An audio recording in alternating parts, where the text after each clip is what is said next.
निम्नांकित ग्राफ का अध्ययन करें और उसके बाद दिए गए प्रश्न का उत्तर दें। आपके पास एक ग्राफ दिया गया है और इस ग्राफ में देखेंगे जो ब्लैक है वो मांग है और जो ब्लैंक है वो उत्पादन है। मतलब जो कलर में है उसको हम मांग के दृष्टि से पहचानेंगे और जो सादा है उसका नाम उत्पादन है। अब इसमें क्वेश्चन क्या पूछ रखा है, इस क्वेश्चन को समझेंगे। अब इधर देखेंगे जो संख्या है हजारों में दे रखा है, संख्या हजारों में है और कंपनियों का नाम ABCD करके है। तो पहला क्वेश्चन इसमें पूछा जा रहा है कि कंपनियों A, B और C की मोटरसाइकिलों का औसत उत्पादन कंपनी D की मोटरसाइकिलों की मांग से कितने प्रतिशत कम है, यह क्वेश्चन है। ठीक है, अब हम समझेंगे कि भाई A, B कंपनी ABCD का औसत उत्पादन क्या होगा। A, B प्लस C का औसत उत्पादन इनको समझना है। भाई औसत उत्पादन कितना हो जाएगा, यहां देखेंगे कि भाई A का कितना है 75 है, A का 75 है और B का कितना है 90। देन उसके बाद C का भी दे रखा है 135। औसत करा है तो नंबर 3 है आपके पास, 3 से भाग लगा देना, यानी इनको प्लस कर लीजिए। 5 5 10 0 हासिल कितना आएगा 1 3 1 4 और 9 4 13 13 7 कितना होगा 20 2 1 3। यानी अगर मैं भाग दूंगा तो इनका औसत उत्पादन कितना आ जाएगा 100,000 आ जाएगा। ठीक है, हजारों में दे रखा है, ध्यान रखना। और आगे क्वेश्चन में कह रहा है कि कंपनी डी का मोटरसाइकिल की मांग से कितने प्रतिशत कम है। कंपनी डी का हम लोग उत्पादन देखेंगे तो कंपनी डी का दे रखा है 125,000। कितना है 125,000। ये मांग की बात कर रहा है, जो ब्लैक किया गया है उसी पार्ट को हम लोग ले लेंगे। ठीक है, अब उससे कह रहा है इनका बताओ कितना परसेंट कम या ज्यादा है। मतलब 125 से 100 निकाल देंगे, बटा कितना हो जाएगा 125। तो ओवरऑल कितना हो जाएगा 25। परसेंटेज बनाने के लिए हम लोग 100 से गुणा कर देंगे। 25 बटा 125 गुणे 100 यानी 25 पंचे 125 5 20 100। ओवरऑल देखा जाए तो इस क्वेश्चन का आंसर कितना आ जाएगा 20% आ जाएगा, जो कि आपका ऑप्शन नंबर सी बिल्कुल राइट होगा। इन्होंने इस क्वेश्चन में यह पूछा था कि कंपनी डी की मोटरसाइकिलों की मांग से कितने प्रतिशत कम है, कितने प्रतिशत कम है डी से। 100,000 तो ये था, 125 ये था, 100 भाई 125 से 100 इसका मतलब 25 कम है। 25 किससे 125 से। अब परसेंटेज बनाने के लिए हमने 100 से गुणा कर दिया। ठीक है, तो इनको कैलकुलेशन कर दिया, ऑप्शन नंबर सी बिल्कुल राइट आ गया। तो आइए दोस्तों नेक्स्ट क्वेश्चन की तरफ चलते हैं। ए और बी की वर्तमान आयु का अनुपात 6:5 है। देन 4 वर्ष पूर्व यह अनुपात 5:4 था, तो 10 वर्ष बाद ए और बी की आयु का अनुपात क्या होगा। यह क्वेश्चन है हमारे सामने। तो आइए समझते हैं कि भाई ए और बी की दो व्यक्ति हैं, कौन कौन है, ए है और बी है। इनकी वर्तमान आयु का अनुपात 6:5 है। 6:5 कब की बात कर रहा है, ये वर्तमान की बात कर रहा है। देन उसके बाद कर रहा है 4 वर्ष पूर्व, 4 वर्ष पूर्व की बात कर रहा है। इनका अनुपात हो गया 5:4, 5:4 हो गया। अब आपसे ये नहीं पूछ रहा है कि इन दोनों की वर्तमान आयु ज्ञात की, ये कह रहा है कि 10 वर्ष बाद इनकी आयु का अनुपात क्या होगा। तो आप समझो इनको लगाने का तरीका क्या है। सबसे पहले तो ये मुझे रेशियो दे रखा है, ठीक है। उसके बाद मैं इनका गैप चेक करूंगा, कितने का गैप है। तो गैप देखेंगे 6 से 5 निकालेंगे 1 का गैप है, 5 से 4 निकालेंगे तो 1 का गैप है, यानी गैप तो मेरा बराबर है। यदि नहीं बराबर होता तो मैं देखता, ठीक है, यहां बराबर है तो बराबर है। तो मैं ये समझा कि 1 की वैल्यू कितना हो जाएगा 4। अगर 1 की वैल्यू 4 है तो 6 की वैल्यू 4 6 24 वर्ष हो जाएगा और 5 की वैल्यू 4 पंचे 20 वर्ष हो जाएगा। अगर ये पूछा होता कि ए की वर्तमान आयु कितनी है तो 24 ईयर हो जाता, बी की 20 ईयर हो जाता। लेकिन इन्होंने कहा 10 वर्ष बाद प्लस 10 वर्ष, ठीक है, 10 वर्ष बाद इनकी आयु बताओ। 10 में 24 और 10 कितना हो जाएगा 34 हो जाएगा और 20 और 10 कितना हो जाएगा 30 हो जाएगा। यानी 10 वर्ष बाद इनकी आयु 34 और 30 का रेशियो आ जाएगा। इनको सरल कर लो तो 2 से भाग लगाओ 17, 30 में भाग लगाओ कितना 15, यानी कि फाइनल 10 वर्ष बाद इन दो व्यक्तियों की आयु का अनुपात हो जाएगा 17:15, जो कि ऑप्शन नंबर ए बिल्कुल राइट है। बी और ई की मोटरसाइकिल का कुल उत्पादन देखेंगे, बी और ई का कुल उत्पादन बी का देखेंगे तो आपके पास दे रखा है बी के लिए 90 है और ई के लिए है 120 दे रखा है, यानी इन दोनों को प्लस कर लेंगे कितना हो जाएगा 210 बन जाएगा। लेकिन आगे भी कह रहा सभी कंपनियों की मोटरसाइकिलों की कुल मांग निकालना है मुझे, वो भी सभी कंपनी की। तो इसका मतलब है कि इसमें हो जाएंगे ए बी सी डी और ई, सभी कंपनी को मिला करके।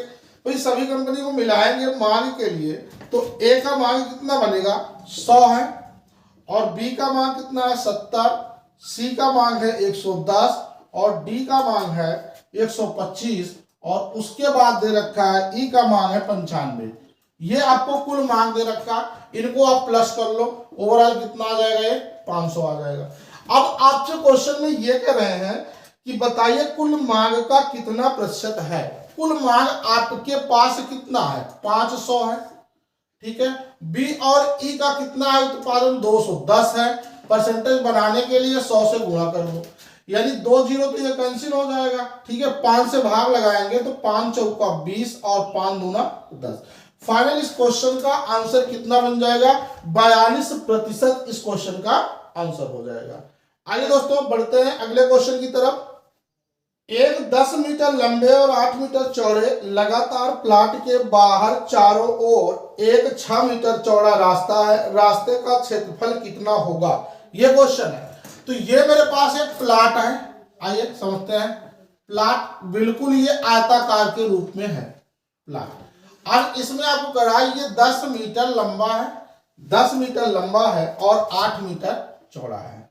लेकिन एक कंडीशन और भी दे रखा है कि लगातार प्लाट के बाहर चारों ओर 6 मीटर चौड़ा रास्ता है। प्लाट के बाहर की तरफ कह रहा है ये वाली कंडीशन, इनके बाहर 6 मीटर का एक रास्ता है, यानी 6 मीटर ये है तो 6 मीटर ये है, 6 मीटर ये है तो 6 मीटर ये है। यही कंडीशन यहां भी कह रहा है 6 मीटर का रास्ता दे रखा है। तो एक काम करते हैं हम लोग, इनका नाम रख लेते हैं भी ए बी सी डी।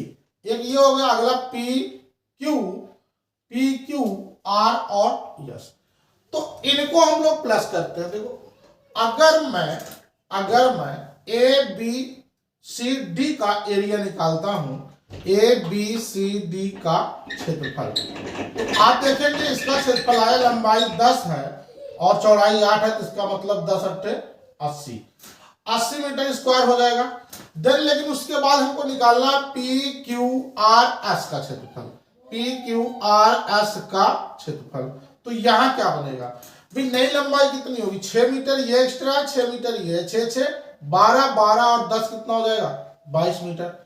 नई लंबाई आपकी कितनी आ गई 22 मीटर। वही कंडीशन ऊपर देखते हैं, 6 12 6 मीटर ये है, 6 ये है, 12 8 कितना हो जाएगा 20 मीटर, यानी कि नया 20 मीटर हो जाएगा। 22 गुणा 20 बराबर कितना हो जाएगा 22 दूना 44, 440 मीटर स्क्वायर। आपसे कह रहा इनका क्षेत्रफल बताओ, ठीक है, रास्ते का क्षेत्रफल बताओ, जो बचा होगा वही तो बनेगा रास्ते का क्षेत्रफल। यानी बचा कितना है भाई 440 से 80 निकाल देते हैं तो कितना आ जाएगा 360 मीटर स्क्वायर। यानी उस रास्ते का जो क्षेत्रफल होगा, ये वाली पोजीशन आपसे कह रहा है, रास्ता जो 6 मीटर का बाहर चौड़ा रास्ता बनाया गया है उसी का एरिया मुझसे पूछा जा रहा था। तो इसमें इस क्वेश्चन का आंसर हो जाएगा ऑप्शन नंबर सी बिल्कुल राइट होगा। कक्षा ए और बी के कुल छात्रों की संख्या 92 है। कक्षा ए में छात्रों की संख्या कक्षा बी में छात्रों की संख्या की तुलना में 30% अधिक है। आगे दे रखा है कक्षा बी में छात्रों का औसत वजन किलोग्राम में कक्षा ए के छात्रों के औसत वजन से 50% अधिक है। आगे दे रखा है यदि कक्षा ए और बी में सभी छात्रों का औसत वजन 56 किलोग्राम है तो कक्षा बी में छात्रों का औसत वजन कितने किलोग्राम है। देखिए एक तो आपको छात्रों की संख्या दे रखा है दूसरा दे रखा है इनके औसत वजन दे रखा है। दोनों बातें अलग अलग हैं। आप समझिए इस क्वेश्चन में कक्षा ए और बी हम छात्रों के लिए यूज कर रहे हैं। देखो ए और बी छात्रों के लिए कंडीशन क्या दे रखा है कि कक्षा ए में छात्रों की जो संख्या है कक्षा बी में छात्रों की संख्या की तुलना में 30% अधिक है। मतलब बी में अगर 100 रहा होगा तो ए में कितना रहा होगा 130 रहा होगा। इनको सरल कर दो भाई तो कितना बन जाएगा 13:10। ये किसका है? ये कक्षा के छात्रों का है, ये छात्रों का है। आगे दे रखा है कक्षा बी में छात्रों का औसत वजन, ये औसत की बात कर रहा है। कक्षा ए में छात्रों के औसत वजन से 50% अधिक है। मतलब ये औसत की बात कर रहा है। तो इसमें आपको एक बात ध्यान रखना, मैं सीधा कर दे रहा हूं रेशियो। भाई ज्यादा कौन है? ए वाला ज्यादा है। ए वाला कैसे ज्यादा है? देखो बी में छात्रों का औसत वजन कक्षा ए में छात्रों के औसत वजन से 50% अधिक है। यानी अगर ये 100 रहा होगा तो ये कितना रहा होगा 150 रहा होगा। बी वाला ज्यादा है। ठीक है, अब इनको आप सरल कर दो। सरल करेंगे तो कितना हो जाएगा 20, एक जीरो कैंसिल कर देते हैं, 5 दूना 10 और 5 तिहाई 15। यानी इनका अनुपात 2:3 बन गया है। पहले आगे एक बात कह रहा है यदि कक्षा ए और बी में सभी छात्रों का औसत वजन 56 किलोग्राम है। ठीक है, दोनों का औसत वजन कितना है 56 किलोग्राम है। आगे इनका औसत निकालते हैं। भाई इनका औसत कितना दे रखा है 56 किलोग्राम है। इसी बात को आप समझिएगा। छात्र आपके 13:10 में है, यानी 13 गुणे इनका औसत कितना था 2 प्लस वो कितने छात्र थे बी में 10 गुणे इनका औसत वजन कितना था 3 बटा 13 और 10 कुल मिलाकर कितने हो गए 23। तो औसत कितना है 56 किलोग्राम है। 13 दूना 26 प्लस 10 तिहाई 30 बटा 13 10 23 बराबर कितना हुआ 56। यानी कि अगर हम लोग यहाँ पे चेक करें तो 30 20 50 56 बटा 23 यूनिट का मान दे रखा है 56। तो 56 56 कैंसिल, यानी एक यूनिट का मान कितना आ जाएगा 23 किलोग्राम आ जाएगा। एक यूनिट का मान 23 किलोग्राम आ गया। आपसे कह रहा कक्षा बी के छात्रों का औसत वजन बताओ। बी के छात्र का कितना हो जाएगा 23 तिया 69 किलोग्राम। ये फाइनल आपका आंसर बन जाएगा बी में छात्रों का औसत वजन। अगर ए के लिए पूछता तो 23 दूना 46। ठीक है, आप निकाल सकते हैं दोनों। यदि एक आयत की प्रत्येक भुजा में 12% की वृद्धि की जाती है तो उसके क्षेत्रफल में कितने प्रतिशत की वृद्धि होगी? तो अगर एक ही भुजा में भुजा एक ही है जिसमें इसको 12% की वृद्धि की जा रही है, तो आप इस बात को समझो कि अभीष्ट परसेंटेज बराबर होता है 2x plus x square upon 100। ये आपका परसेंटेज होता है। ठीक है, तो x की वैल्यू यहाँ 12 रखो, 12 दूना 24 और x की जगह 12 रखो, 12 गुणे 12 144 बटा 100। ये आपका परसेंटेज में हो जाएगा। यानी 24 प्लस भाग लगा दो 100 से 1.44, इनको आप ऐड कर लो 24 से 25 25.44%। यानी उसके एरिया में क्षेत्रफल में कितने परसेंटेज की वृद्धि हो जाएगी 25.44%। यानी ये इस क्वेश्चन का आंसर होगा ऑप्शन नंबर ए बिल्कुल राइट होगा। दोस्तों 832 रुपए में एक वस्तु को बेचने पर अर्जित लाभ इस वस्तु को 448 रुपए में बेचे जाने पर होने वाली हानि के बराबर है। इस वस्तु पर 20% का लाभ प्राप्त करने के लिए विक्रय मूल्य कितना होना चाहिए? आप इस बात को समझो। ऐसे क्वेश्चन में जब लाभ और हानि बराबर होते हैं तो उनका क्रय मूल्य निकालने के लिए हम लोग दोनों को ऐड कर लेते हैं। यानी 832 रुपए में पहली वस्तु बेची गई और दूसरी इसको लाभ हुआ, दूसरी 448 रुपए में बेचा गया, इसको हानि हो गया। इनको जोड़कर 2 से भाग दे देंगे तो आपका क्रय मूल्य आ जाएगा। तो 8 और 2 मिला के 10 हो जाएगा। 4 3 7 8 8 4 12 1280। 8 2 10 4 3 7 1 8 8 4 12 बटा 2 कर देंगे, 2 6 12 2 चौका 8 640 रुपया। यानी इनका क्रय मूल्य कितना आ गया 640 रुपया। आगे करा है कि अगर इस वस्तु को 20% लाभ पर बेच दिया जाए तो इनका विक्रय मूल्य क्या होगा? अगर इनको 20% लाभ पर बेच दें तो कितना हो जाएगा 120/100। आप देखेंगे एक जीरो कैंसिल, एक जीरो यहाँ कैंसिल, 12 चौका 48, 8 12 छंग 72, 4 कितना हो जाएगा 76, 768 रुपया हो जाएगा। दोस्तों इस क्वेश्चन में इसका विक्रय मूल्य निकालने के लिए आप मल्टीप्लाई कर दो जितना परसेंट आपको दे रखा है, तो फाइनली इस क्वेश्चन का आंसर हो जाएगा 768 रुपया। ये क्वेश्चन है कि 7500 रुपए की धनराशि वार्षिक रूप से चक्रवृद्धि ब्याज पर होने वाली एक निश्चित चक्रवृद्धि ब्याज दर पर 2 वर्ष बाद 8,748 रुपया हो जाती है। इसी धनराशि के लिए पहले की ब्याज दर से दोगुनी दर पर 3 वर्षों का साधारण ब्याज कितना होगा। आप समझिएगा क्या कह रहे हैं कि 3 वर्ष का साधारण ब्याज निकालो, बट जो इसका रेट ऑफ इंटरेस्ट है इसका 2 गुना करके। सबसे पहले मुझे तो ये पता करना होगा कि इसमें आर है कितना। तो देखिए प्रिंसिपल और अमाउंट का रेशियो बनाते हैं हम लोग आर निकालने के लिए। प्रिंसिपल आपको 7500 रुपया दे रखा है और अमाउंट दिया है 8,748 रुपया दे रखा है, ये आपको दे रखा है। तो आइए ये 2 वर्ष का है, ध्यान देना ये 2 वर्ष का दे रखा है आपको। तो इनको मैं सरल करता हूं भाई, सरल करता हूं किससे, 5 से करता हूं या 3 से करता हूं, 3 से करता हूं। 3 दूनी 6, 3 पचे 15, 0, 3 दूना 6, 3 9 27, 3 1 कम 3, 3 9 3 6 18, यानी कि इनको भी मैंने सरल कर दिया। फाइनली आ गया 2500 और 2916। तो ये 2 वर्ष का है, अगर मैं 1 वर्ष का निकालूंगा तो इनका वर्गमूल बन जाएगा। इनका वर्गमूल कितना आएगा, ये 50 हो जाएगा और ये कितना हो जाएगा 54 हो जाएगा। आप यहां देख पा रहे हैं इसका सीआई कितना रुपया आ रहा है, 4 रुपया, यानी 50 रुपया मूलधन था तो 54 रुपया मिश्रधन हो गया, 4 रुपया इसका सीआई हो गया।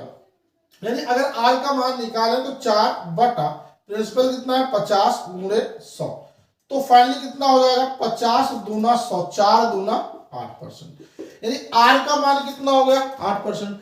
अब क्या कह रहा है कि अब मुझे एसआई बताओ, एसआई का मतलब क्या होता है PRT/100।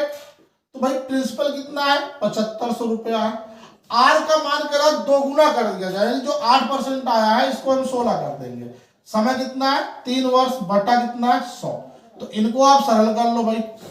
सरल करेंगे तो कितनी बार जाएगा 16 पंचे 80, 16 सत्तर 112, 112 और 8 120 हो जाएगा, गुणे 3 कर दो 12 3 3600।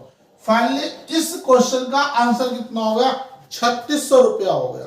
ठीक है, सबसे पहले मैंने आर को पता किया, पता करने के बाद इसका एसआई निकालना, यानी सिंपल इंटरेस्ट साधारण ब्याज।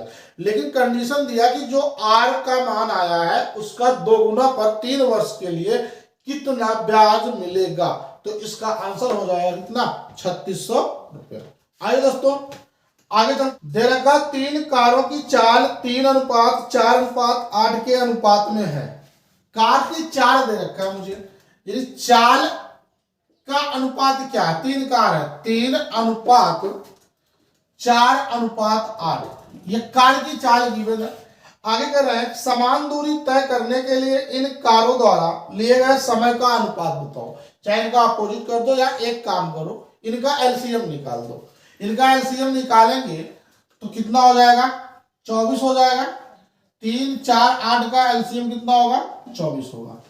तो अगर मुझे समय का अनुपात निकालना है तो भाग करना पड़ेगा 3 8 24, 4 6 24, 8 3 24, यानी इस क्वेश्चन का आंसर कितना हो गया 8:6:3। केवल आपको समझना है कि चाल और समय एक दूसरे के अपोजिट होते हैं। ठीक है, अगर मुझे चाल का रेशियो दिया गया है तो उसको एलसीएम निकाल लेंगे, उसके बाद समय चाल से भाग लगाएंगे, फिर समय का रेशियो ऑटोमेटिक आ जाएगा। आइए दोस्तों आगे चलते हैं और अगला क्वेश्चन बनाते हैं। कार को छोड़कर एक बस की चाल 60 किलोमीटर प्रति घंटा है और ठहराव सहित बस की चाल 51 किलोमीटर प्रति घंटा है। बस प्रति घंटे कितने मिनट के लिए रुकती है, यह क्वेश्चन है। आप समझिए एक बात को भाई, 60 ठहराव को छोड़कर बस की चाल कितना है 60 है, ठीक है, 60 किलोमीटर है प्रति घंटा है, और ठहराव सहित चाल कितना है, 51 किलोमीटर प्रति घंटा है। तो अगर हम लोग देखें, समय मुझे पता करना है समय, तो भाई 60 में से अगर हम 51 निकाल दें और ओवरऑल कितना होगा 60, तो ये आपका तो घंटे में हो जाएगा ना समय, जो भी निकलेगा समय में हो जाएगा। ठहराव की गति के कारण तो हमने ये देख लिया कितना समय कम पड़ रहा है, ठीक है। तो कितना हो जाएगा यहाँ पे 9/60। अब यहाँ पे देखेंगे ये घंटा है, मिनट बनाने के लिए 60 से गुणा कर देंगे, 60 से गुणा कर देंगे, 60 और 60 तो कैंसिल हो गया, ओवरऑल कितना आ गया 9 मिनट। जो क्वेश्चन इन्होंने पूछा था उस क्वेश्चन का आंसर कितना होगा 9 मिनट। इन्होंने कहा कि बस प्रति घंटे कितने मिनट के लिए रुकती थी, हर एक घंटे में बस 9 मिनट के लिए रुक रही थी। आइए दोस्तों बढ़ते हैं नेक्स्ट क्वेश्चन की तरफ। बेलनाकार पाइप का आयतन 1232 घन सेंटीमीटर है। यदि इसकी बाहरी त्रिज्या 7 सेंटीमीटर है और मोटाई 2 सेंटीमीटर है तो पाइप की लंबाई ज्ञात कीजिए। और पाइप का मान 22/7 है। इन दोस्तों पाइप की लंबाई निकालना है मुझे, तो एक काम करते हैं, आइए समझते हैं। भाई बाहरी त्रिज्या यानी कैपिटल आर की वैल्यू दे रखा है, कितना है 7 सेंटीमीटर है, और इसकी जो मोटाई है यानी मोटाई कितना है 2 सेंटीमीटर है। इसका मतलब आंतरिक त्रिज्या कितना हो जाएगा 7 - 2 बराबर कितना हो जाएगा 5 सेंटीमीटर। आप इन दोनों का अंतर निकाल लीजिए, ठीक है। अब तो यह खोखला बेलन हो गया, यानी खोखले बेलन का आयतन हो जाएगा कितना, पाई r² माइनस स्मॉल r² गुणे h बराबर 1232 घन सेंटीमीटर आपको दे रखा है, 1232 घन सेंटीमीटर। अब यहाँ पे देखेंगे पाई का मान आपको पुट कर देना है 22/7, और r का मान कितना है कैपिटल 7 का स्क्वायर माइनस 5 का स्क्वायर। h मुझे पता करना है उस पाइप की लंबाई 1232। अब इनको सरल करो भाई, 22/7 यानी 22/7 49 माइनस 5 × 25 गुणे h बराबर 1232। तो 49 से 25 को अगर हम निकाल लेंगे, 49 से 25 को निकालेंगे तो कितना आ जाएगा 24 गुणे h बराबर 1232। यानी अगर h का मान निकालना है तो 1232, ठीक है, गुणे 7/22 गुणे कितना हो जाएगा 24। आप इनको सरल कर सकते हैं, ठीक है। आइए सरल करते हैं भाई, 11 दूना कितना होगा 22 हो जाएगा, 11 × 11 1 12, 11 11 दूना 12। अब इनको 8 से भी काट सकते हैं, 8 × 24 और 8 × 8 8 × 32 कितना हो जाएगा 14 × 91 91/3 यानी 16.3। फाइनल इस क्वेश्चन का आंसर कितना हो जाएगा 16.3। यानी इस पाइप की लंबाई पूछ रखा था, तो इसका ऑप्शन नंबर बी बिल्कुल राइट होगा दोस्तों। आपको केवल खोखले बेलन का कॉन्सेप्ट यूज करना है और इसका आंसर आ जाएगा। एक व्यापारी ने अंकित मूल्य पर 10% की छूट प्राप्त करके एक वस्तु खरीदी और उसे अंकित मूल्य से 20% अधिक मूल्य पर बेच दिया, लाभ प्रतिशत कितना होगा। इन्होंने कहा कि अंकित मूल्य पर 10% की छूट दिया, अंकित मूल्य पर 10% की छूट दिया, ठीक है।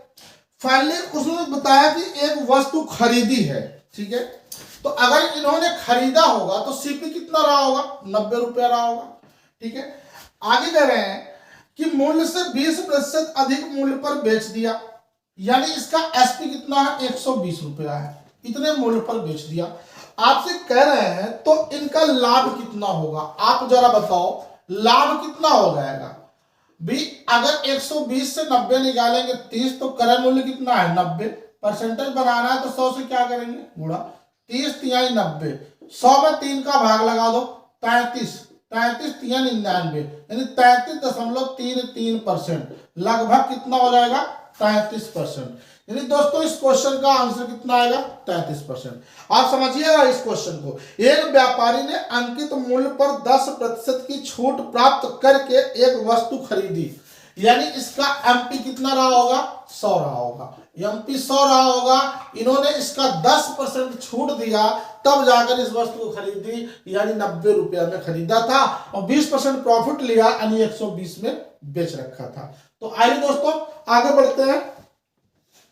15 पुरुष एक कार्य को 12 दिनों में पूरा कर सकते हैं और 18 महिलाएं उसी कार्य को 15 दिनों में पूरा कर सकती हैं। तो आगे दे रखा है 5 पुरुषों और 3 महिलाओं का पूरा कार्य करने में कितना समय लगेगा, ये क्वेश्चन है। यानी कि 15 पुरुष को हम यम से बनाएंगे, 15 पुरुष काम को 12 दिन में कर सकते हैं। देन उसके बाद 18 महिलाएं काम को 15 दिन में कर सकती हैं। तो हम लोग इनकी रेशियो पता कर लेते हैं, कौन किसकी कितनी क्षमता है। यानी 15 से 15 तो कैंसिल हो गया, तो 6 दूना 12, 2m बराबर 6 तिया 18, 3 w के, मतलब यूं कह सकते हैं कि 2 पुरुष बराबर 3 महिला के। आगे दे रखा है 5 पुरुष और 3 महिला उस कार्य को कितने दिनों में कर सकते हैं। तो पहला टॉपिक मैं यहां से ले लेता हूं, यानी 15 पुरुष काम को 12 दिन में करते थे और आगे कहा कि बताओ 5 पुरुष और 3 महिला, 5 पुरुष 3 महिला इस काम को कितने दिन में कर देंगे। ठीक है, ये तो मेरा फिर से क्वेश्चन बन गया। यदि 15 पुरुष 12 दिन में कर रहे हैं तो 5 पुरुष और देखो 3 औरत बराबर 2 पुरुष, यानी 3 औरत की जगह हम 2 पुरुष रख सकते हैं, 2 पुरुष रख सकते हैं, गुणे डी हो जाएगा। यानी 15 यम गुणे 12 बराबर 5 2 7 यम गुणे D2। ठीक है, आप इनको निकाल सकते हैं, भाई भाग दे दीजिए, यम से तो यम कैंसिल हो जाएगा, यानी डी बराबर 15 12 180 बटा 7, इतना आपका दिन हो जाएगा। आइए इनको मिक्स में बना देते हैं, 5 बटा 7 दिन, जो कि आपका ऑप्शन नंबर ए बिल्कुल राइट होगा। तो दोस्तों आइए बढ़ते हैं नेक्स्ट क्वेश्चन की तरफ। वह छोटी संख्या कौन सी है जिसे 15 25 35 40 से विभाजित करने पर क्रमशः 10 20 30 35 शेषफल बचता हो। तो आप इस बात को समझो कि 15 में से 10 निकालेंगे कितना आ जाएगा 5, 25 से 20, 5, 35 से 30, 5, 40 से 35, 5, डिफरेंस तो 5 आ ही रहा है, बट इनका एलसीएम निकालते हैं। 15 20 25 35 40 का एलसीएम, इनका एलसीएम बनाएंगे। तो इनका एलसीएम आइए बिल्कुल आसान तरीके से बनाते हैं, जैसे हम लोग बचपन में बनाते थे। आइए सरल करते हैं। सबसे पहले 2 से काटते हैं, 2 से 15 25 35 और 2 20 40, फिर 2 से काटते हैं 15 25 35 2 10, फिर 2 से काटते हैं 15 25 35 2 पंचे 10, 3 से काटेंगे 3 पचे 15, 25 नहीं कटेगा, 35 नहीं कटेगा, 5 नहीं कटेगा, 5 से काट दो, 5 पचे 25, 5 सत्ते 35, 5, यानी एक बार 5 और जाएगा और उसके बाद 7 जाएगा, 7 से निकाल देते हैं, कट गया, यानी गुणा कर लो, 2 दूना 4 दूनी 8 3 24 पंचे 120, 120 पंचे 12 पंचे 60, 600 गुणे 7 7 42। तो अभीष्ट संख्या कितनी हो जाएगी, एलसीएम कितना हो जाएगा 4200 हो जाएगा, 4200। बट करा अभीष्ट संख्या बताओ, अभीष्ट संख्या, तो एक काम करो, अभी जो आपको नंबर दे रखे हैं क्या क्या नंबर है कि शेष जो 10 20 30 35 बच रहे हैं, 10 20 30 और 35 बच रहे हैं, दोनों का अंतर निकाल लो, तो अंतर कितना आएगा 5 ही आएगा। 4200 माइनस 5 निकाल लेंगे 4195, यानी इस क्वेश्चन का आंसर कितना हो जाएगा 4195, जो कि ऑप्शन नंबर बी बिल्कुल राइट होगा। दोस्तों एक सामान्य असीमित बंटन में बहुलक और मध्यिका के मान क्रमशः 7.52 और 9.06 है, वितरण का माध्य कितना होगा। तो हम लोग को एक कॉन्सेप्ट पता है कि बहुलक बराबर क्या होता है, बहुलक बराबर होता है 3 गुणे मध्यिका। कई बार एक क्वेश्चन पूछा जा चुका है एग्जाम में, 3 गुणे मध्यिका माइनस 2 गुणे माध्य। ये आपका मेन कॉन्सेप्ट होता है। अब जो चीजें दिया है आप इन्हें को सेट कर दो, ठीक है।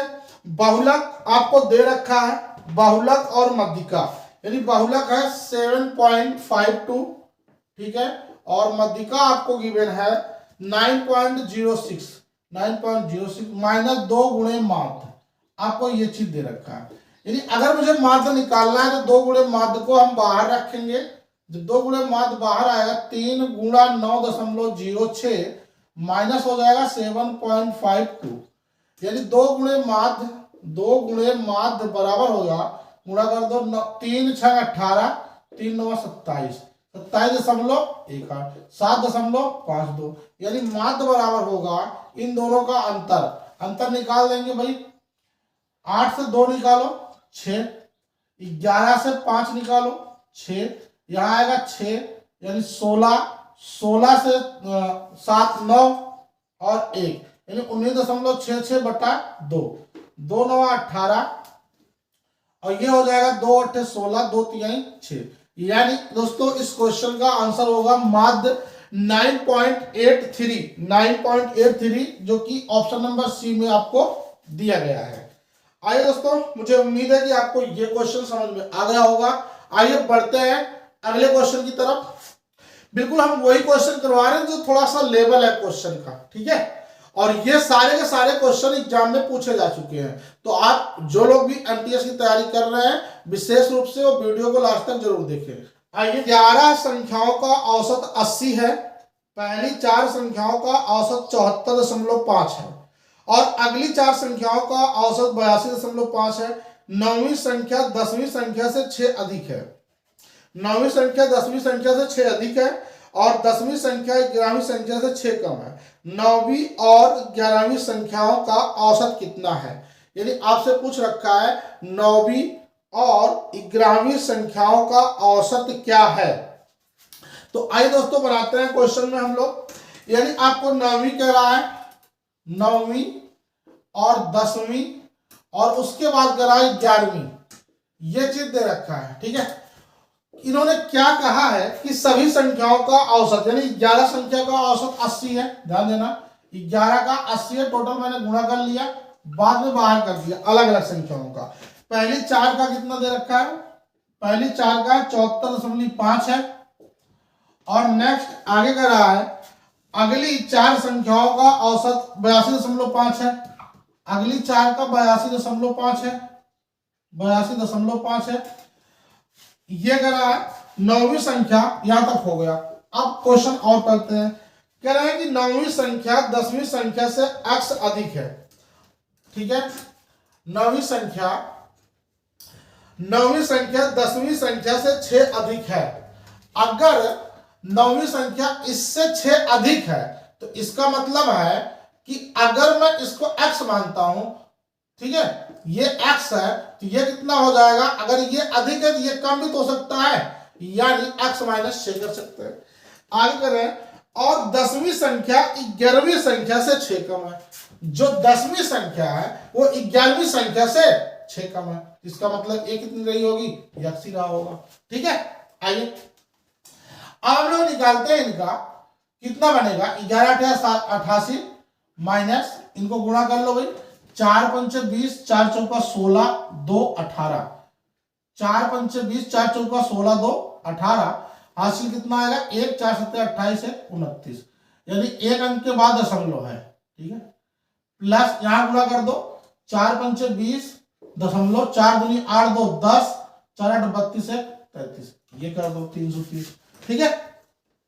आइए, तो x कुल मिलाकर 3x माइनस 6 हो जाएगा, 880 माइनस, इनको आप प्लस कर लो भी, 8 और 0 8 हो जाएगा, 9 3 12 हो जाएगा, हासिल 1 3 2 5 1 6 628 हो जाएगा, यानी 3x माइनस 6, ठीक है, माइनस 6 बराबर, इनको माइनस करो, 10 8 2, यहां बचेगा 7 से 2 निकाला मैंने 5, और यहां पे मैंने देखा 8 से 6 निकाल दिया 2, यानी 3x बराबर हो जाएगा 252 प्लस 6, 3x बराबर 258 हो जाएगा।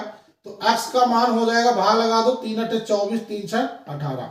x का मान कितना हो जाएगा, 86 हो जाएगा।